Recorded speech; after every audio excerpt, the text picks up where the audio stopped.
Sir John Robertson, KCMG, was an Australian politician and Premier of New South Wales on 5 occasions. Robertson is best remembered for land reform and in particular the Robertson Land Acts of 1861, which sought to open up the selection of Crown land and break the monopoly of the squatters. Robertson was elected to Parliament in 1856, supporting manhood, suffrage, secret ballot, electorates based on equal populations, abolition of state aid to religion, government non-denominational schools, free trade, and land reform. He saw free selection of Crown land before survey as a key to social reform, with poor settlers being able to occupy agricultural and pastoral land, even that occupied by lease-holding squatters.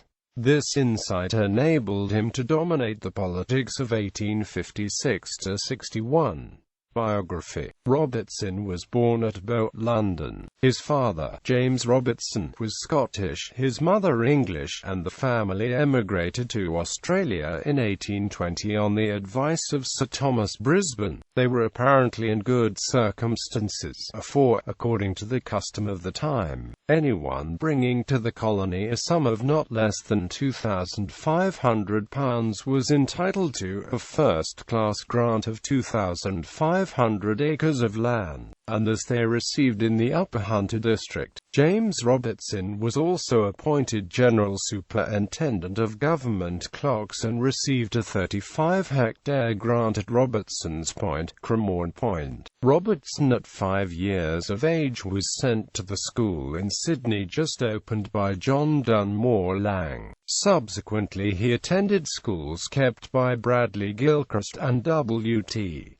Cape. Among his school fellows were 2 other boys destined to become premiers of New South Wales, James Martin and William Forster. On leaving school about the year 1833, Robertson went to sea and worked his passage to England, where, through the medium of some letters of introduction, he accidentally came in contact with Lord Palmerston. The personality of the young man so impressed Palmerston that he invited him to stay with him for a few days in the country. He introduced him to various distinguished people, and afterwards, when he was leaving England, gave him a letter to the governor, Sir Richard Burke. Robertson visited France and South America, and, after an absence of 2 years, left the sea and joined his family in northern New South Wales. He engaged in grazing and the farming of crops for some years. He married Madge Davis when he was 21 and they were to have 3 sons and 6 daughters. He made himself prominent in the struggle between the squatters and Governor Sir George Gipps, who attempted to restrict the expansion of grazing in northwestern New South Wales. Parliamentary career. With the establishment of responsible government in 1856, Robertson stood for the Legislative Assembly's seat of Phillip, Brisbane and Bligh, promising manhood, suffrage, secret ballot, electorates based on equal populations, abolition of state aid to religion, government non-denominational schools, free trade, and free selection of Crown lands before survey. Although unable to campaign due to poor health, he won and took his seat with the Liberal Party. Although he held rural freehold, squatting leases and leased land to tenant farmers, he became convinced that agriculture was being unfairly handicapped by the land laws. He believed that social equilibrium could be achieved through land reform, and he gained great support in urban and rural areas as a result. In January 1858, he joined the Second Cowper Ministry as Secretary for Lands and Public Works. He was largely responsible for amending the electoral law to introduce adult male franchise, increase legislative assembly seats from 54 to 80, although 8 of these were abolished when Queensland separated in late 1859. It also included a seat for the University of Sydney once it had 100 graduates, which did not occur to 1876. In the June 1859 general election, he was re-elected to his seat, now called Upper Hunter. The Cowper government was defeated in October 1859, partly as a result of Robertson's opposition to the Education Bill. The succeeding forced government was forced to resign when it lost a parliamentary vote in February 1860. First Ministry and Land Reform. Robertson became Premier in March 1860 and completed the drafting of legislation to put into effect his land reforms. The Crown Lands Alienation Bill and the Crown Lands Occupation Bill, which allowed free selection before survey. These bills were defeated in committee in October. This enabled him to obtain a dissolution from Governor Denison and to fight an election on the issue in December, which gave him a clear majority in the Legislative Assembly, all the candidates who publicly opposed land reform having been defeated. Robertson handed over the premiership to Cowper on 10 January 1861, while Robertson concentrated on the land bills as Secretary for Lands. He had his land bills passed by the Assembly on 27 March and resigned from the Assembly so that he could be appointed to the Legislative Council on 3 April to complete the process. As the Council was resolutely opposed to the land bills, he persuaded Premier to ask the new Governor Sir John Young to swamp the Council with 21 new members. Before administering the oath to the new members, the President of the Council, Sir W. W. Burton, announced his resignation and left the chamber. Other members followed his example. There was no quorum, and on the same day Parliament was prorogued. The 5-year terms of the 1856 council appointments had run out and the governor appointed a new council to life terms, including Robertson. Due to the reappointment of council, the land bills had to be passed again by the Assembly in September and were passed by the council on October 1861.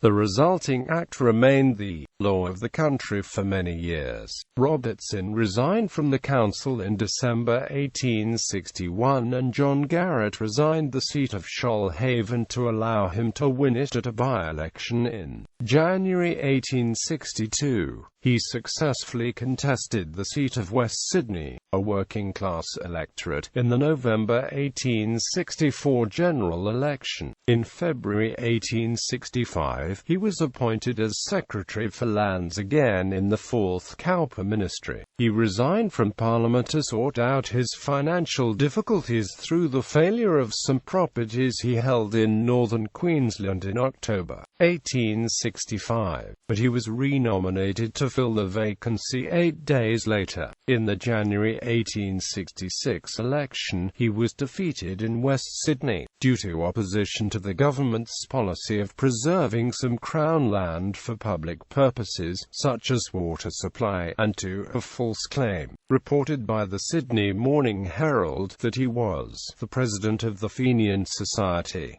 Martin compared him to Tiberius Gracchus. Both advocated the cause of free selection. Both hit upon the same amount of land for each individual. Both had been the idols of the people, deserted by the people. Quote, he won a by-election for Clarence in August 1866, and represented it to November 1869. Second Ministry. In January 1868, holding the offices of Premier and Colonial Secretary, Robertson formed his second ministry and he won back West Sydney in the December 1869 general election. He was unable to get any of his own legislation passed and relinquished the premiership but to Cowper in January 1870, and in February, he was forced to resign from Parliament due to bankruptcy. A committee was formed to raise and invest funds to sort out his financial problems, and he won back West Sydney in March and discharged his bankruptcy in August. Robertson rejoined the ministry in August 1870 as Secretary for Lands. This government had a very small majority in the House, and when Cowper was appointed Agent General in London it resigned. Sir James Martin was sent for, and to the surprise of the country, Robertson joined him as colonial secretary in his ministry. At the general election held early in 1872, 3 members of the government were defeated, and Parkes came into power on the 14th of May 1872. There was a constant struggle between the parties under Robertson and Parkes for some years. Third and fourth ministries. Robertson was premier again in February 1875, Parkes in March 1877, Robertson in August 1877, but this ministry only lasted until December. He called an election in November 1877, at which he was beaten in West Sydney, but won Mudgee and East Macquarie and chose to represent Mudgee until December 1878. The coming in of the final ministry in 1877 gave the main contestants time to take breath and consider the position, and in December 1878 a coalition was made between Parkes and Robertson, which led to a ministry which lasted for over 4 years and did some really useful work. Parkes was premier, and Robertson went to the Legislative Council as Vice President of the Executive Council. In 1879, he founded the Royal National Park. During Parkes's absence in England, between December 1881 and August 1882, Robertson was acting premier and colonial secretary. On the 31st of December 1881, he resigned from the Legislative Council and was returned as member for Mudgee at a by-election in January 1882. The general election held in December 1882 was adverse to the government and it resigned. Fifth Ministry and retirement. Robertson formed his fifth ministry in December 1885 but resigned in the following February. He was a trustee of the Royal National Park and he injured his leg while working on it, which increased his depression, and this together with his poor finances led him to retire from Parliament in June 1886. A grant of £10,000 was made to him by the government. Henceforth he lived in retirement, his health was impaired and he was unable to take part in public life. He was strongly against federation. Almost his last act was the sending of a letter opposing it to the Sydney Morning Herald, which appeared on the day preceding his death. Robertson died in Watson's Bay and was accorded a public funeral honours. He was made a Knight Commander of the Order of St. Michael and St. George in 1877. His statue graces the domain near the Art Gallery of New South Wales. The federal division of Robertson, the former state electoral district of Robertson, and the NSW Southern Highlands town of Robertson were all named after him. One of his daughters, Margaret Emma, married the explorer Nicholas Miclohoma Clay, who built the first marine biological station in Australia at Watson's Bay, New South Wales.